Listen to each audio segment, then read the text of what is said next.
واش الدراري في هذا الفيديو غادي نهضروا على اخر مستجدات ديال الياس المالكي، في حيث في الفيديو الاخر كنا هضرنا على الياس المالكي المشكل ديالو مع الامازيغ والدعوات اللي ترفعوا عليه. خليكم معايا بحيث هذا الفيديو غادي نهضروا على كاع المستجدات واخر التطورات في هذه القضيه هذه. لا عمر الانتر. Coco, ça va? Comment vas-tu?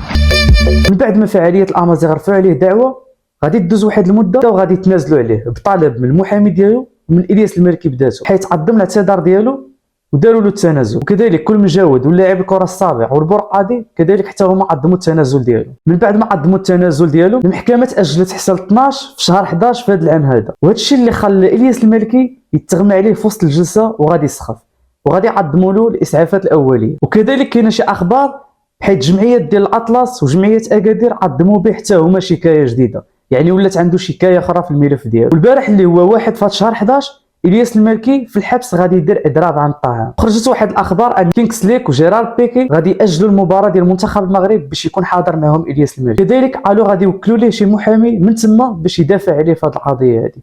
وحتى منصات كيك ديال ستريمات حتى هما باغيين يديروا له محامي اللي يدافع عليه على هذه القضيه. في الاخر كان هو هذا الفيديو فري الياس. الى عجبكم الفيديو خليو واحد لايك، تابونا عندي، تهلاو.